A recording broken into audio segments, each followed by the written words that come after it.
అవమానం 5. ఈ రాశి వారికి అంతా కూడా ఈ సంవత్సరం ధనువు రాశి వారికి చాలా అనుకూలంగా ఉంది, చాలా బాగుంది. అన్ని విషయాల్లో కూడా కార్యజయం, తేలిగ్గా సమస్యలన్నీ కూడా అధిగమిస్తారు. స్వల్ప ప్రయత్నంలోనే అఖండ విజయాలను కూడా పొందుతారు. ఉత్సాహం, మనోధైర్యం పెరుగుతుంది. ఉద్యోగ వ్యాపారాల్లో అభివృద్ధిగా ఉంటారు. చాలా కాలంగా మీరు చేస్తున్న శ్రమకు శుభ పరిణామాలు కనిపిస్తాయట. ఆదాయం పెరుగుతుంది, అదేవిధంగా ఖర్చులు కూడా పెరుగుతాయి. శుభకార్య ప్రయత్నాల్లో ముందు విఘ్నాలు వచ్చి తర్వాతంతా కూడా మంచి ఫలితాలు కూడా పొందుతారట. నూతన గృహ వాహన కొనుగోలు అనుకూలంగా ఉంటుంది. కానీ ఆరోగ్య విషయంలో కొంచెం సమస్యలు వచ్చే అవకాశం ఉంది, కొంచెం జాగ్రత్తగా ఉండాలి. శారీరక శ్రమ ఎక్కువగా ఉంటుంది, వివాదాలు పెరుగుతాయి. అంతేకాకుండా కొంచెం మౌనంగా ఉండటం కూడా ఇక ధనువు రాశి వారికి కూడా చాలా ఉత్తమం అన్నమాట. ప్రయాణాల్లో చాలా జాగ్రత్తగా ఉండాలి. విద్యార్థులకి ఈ సంవత్సరం గురుబలం వల్ల మధ్యమంగా ఉందట. కాబట్టి వీరు విద్యార్థులు కూడా కొంచెం జాగ్రత్తగా ఎక్కువగా పట్టుదలతో కృషి చేయాలట. ఈ పరిహారాలు చూసుకున్నట్టయితే విష్ణు సహస్రనామ పారాయణం, సుబ్రహ్మణ్య ఆరాధన, లక్ష్మీ గణపతి హోమం, వస్త్రదానాలు కానీ చేసినట్టయితే ఈ సంవత్సరం అంతా కూడా ఇంకా అనేక సుఫలితాలను కూడా కలుగుతాయి. ఇంకా 10వ రాశి అయినటువంటి మకర రాశి గురించి తెలుసుకుందాం. ఉత్తరాషాఢ 2, 3, 4 పాదాలు, శ్రవణ నక్షత్రం 1, 2, 3, 4 పాదాలు, ధనిష్ఠ 1, 2 పాదాలు. ఆదాయం 14, వ్యయం 14. ఎంతైతే సంపాదిస్తారో అంతే ఖర్చు కూడా అవుతుంది. రాజపూజ్యం 3, అవమానం 1. ఇక మకర రాశి వారికి ఈ సంవత్సరం అంతా కూడా అధిక శాతం అనుకూలంగా ఉందట.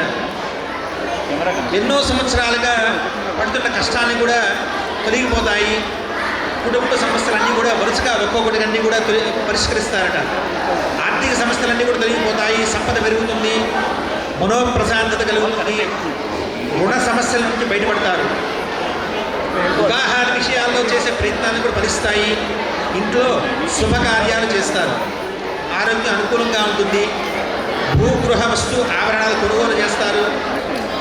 నూతన ఉద్యోగ వ్యాపార ప్రయత్నాలు కూడా ఫలిస్తాయట. చక్కగా ఈ సంవత్సరం ఏదైనా బిజినెస్ ఏమైనా చేయాలంటే ఈ సంవత్సరం ప్రారంభించండి. ఉద్యోగంలో అనుకూలత, ఇతరుల సహకారం చాలా లభిస్తుంది. మీ పనితీరునంతా కూడా హర్షిస్తారు.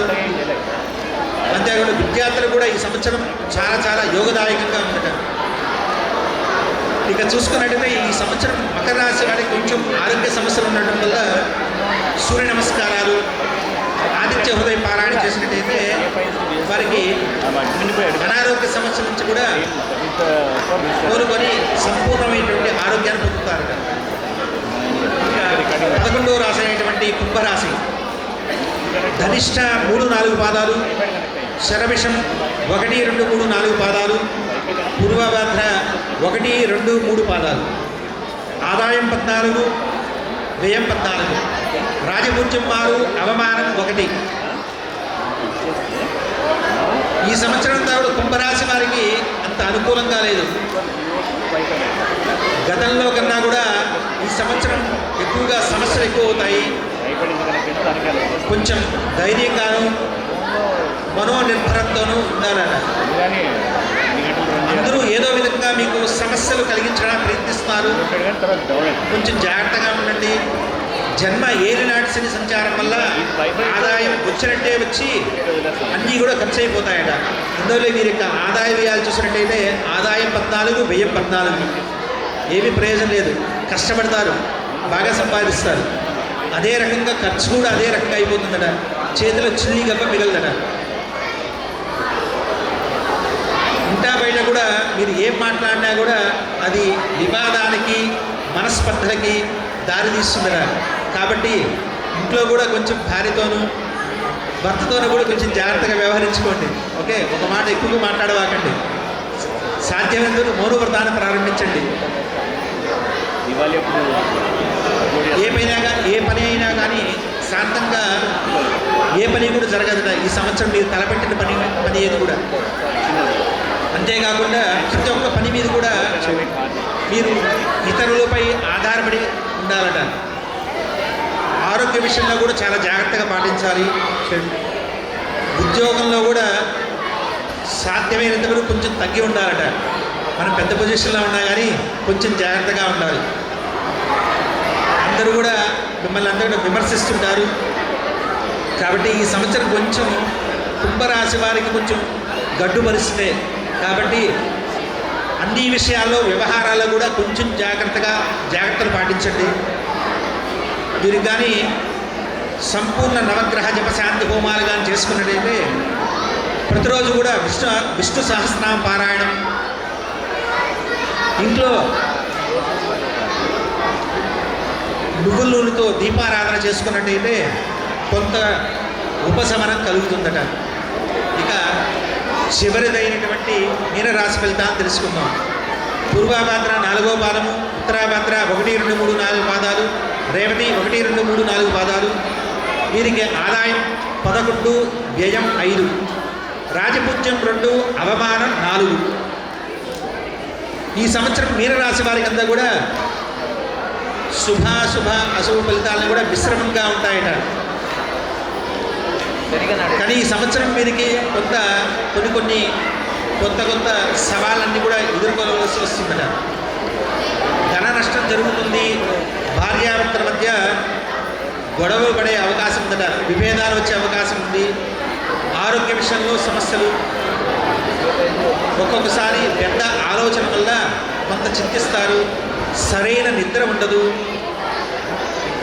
అంతేకాకుండా అనుకున్న ప్రయాణాలన్నీ కూడా వాయిదా అవుతుంటాయి.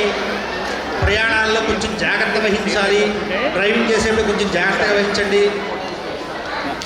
అంతేకాకుండా ఈ సంవత్సరం నూతన ఉద్యోగ వ్యాపారాలన్నీ కూడా ప్రయత్నాలను కూడా ఏమీ చేయవద్దు. కోర్టు సమస్యలన్నీ కూడా కొంచెం ఆలస్యం అవుతాయి. ఉద్యోగ పని ఒత్తిడి వల్ల కొంచెం చికాకుగా ఉంటారు. కాబట్టి పక్కనున్న వాళ్ళని, తోటి వాళ్ళని కూడా కసురుకోకుండా కొంచెం జాగ్రత్తగా మౌనం వహించండి. విద్యార్థులకి గురుబలం బాగుంది. కొంచెం ఎక్కువగా కష్టపడినట్టయితే ఇంకా అధిక ఫలితాలను కూడా పొందవచ్చట. ఈ మీనరాశి వారికి ఆడవాళ్ళైనట్టే స్త్రీలకు కూడా అనారోగ్య సమస్యలు చాలా ఎక్కువగా ఉన్నాయి. ఉదర సంబంధమైనటువంటి వ్యాధులు వచ్చే అవకాశం ఉంది. కొంచెం జాగ్రత్తగా ఉండండి. ఇక మీనరాశి వారు కానీ పరిహారాలకు చూసినట్టయితే రావి చెట్టు ప్రదక్షిణ, చండీ పారాయణ హోమాలు, సుబ్రహ్మణ్య ఆరాధన, సుందరకాండ, హనుమాన్ చాలీస పారాయణ చేసుకున్నట్టయితే ఆ యొక్క దుష్ఫలితాల నుంచి కూడా తిరిగి మన సత్ఫలితాలుగా పొందవచ్చట. ఇది ఈ యొక్క సంవత్సరం యొక్క 12 రాసుల యొక్క ఫలితాలు. ఎవరు కూడా ఏమీ భయపడవలసిన అవసరం లేదు. ఈ సంవత్సరం మిగతా సంవత్సరాలతో పోల్చుకున్నట్టయితే కొంచెం అందరికీ కూడా అనుకూలత కొంచెం తక్కువగానే ఉంది. కాబట్టి అందరూ కూడా కొంచెం జాగ్రత్తగా ఉండండి. మీకు ఇష్టమైన భగవంతుని ఆరాధన చేసుకున్నట్టయితే అటువంటి దుష్ట ఫలితాలను కూడా పోయి మనకి శుభ ఫలితాలని కూడా కలుగుతాయట. కాబట్టి ఎప్పుడు కూడా దైవ చింతన చేస్తూ ఉండండి. ఈ సంవత్సరం అంతా కూడా మీకంతా కూడా శుభ ఫలితాలు కలుగుతాయి.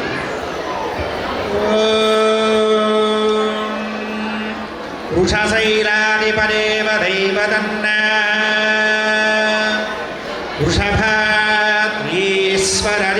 దైవదన్న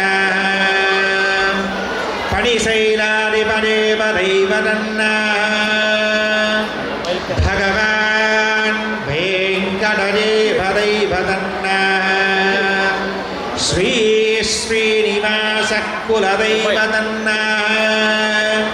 శ్రీ శ్రీనివాస పరదైవదన్న శ్రీ శ్రీనివాస పరమందదన్న శ్రీ శ్రీనివాస పరమాగతన్న వక్త్రాబ్జే భాగ్యలక్ష్మీ करतलकमले संभरानलक्ष्मी गोत्तण्डे वीरलक्ष्मी हृदय सरसुजे भूतकारुण्यलक्ष्मी खड्गाग्रे सूर्यलक्ष्मी निखिलगुणगणारम्भरे कीर्तिलक्ष्मी सर्वाङ्गे सौम्यलक्ष्मी मयितु विजयतां सर्वसाम्राज्यलक्ष्मी श्रीर्वक्षस्यमायुष्यमारोग्यमावीध शोभामानं महीयते धान्यं धनं वसं बहुपुत्रलाभं शतसंवत्सरं दीर्घमायु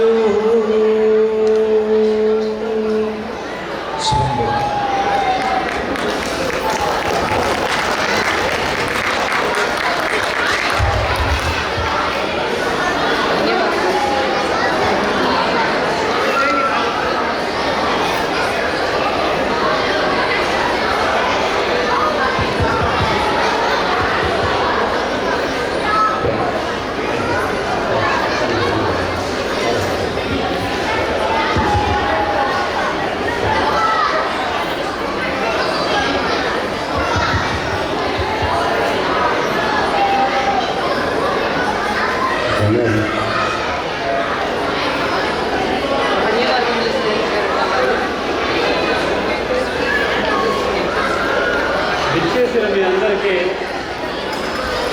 స్వాగతం సుస్వాగతం. మీ అందరూ మంచి ఉత్సాహంగా ఉన్నారు. మేము కూడా మంచి ఉత్సాహంగా ఉన్నాం ఈ కార్యక్రమాన్ని మీకు సమర్పించడానికి. ఇలా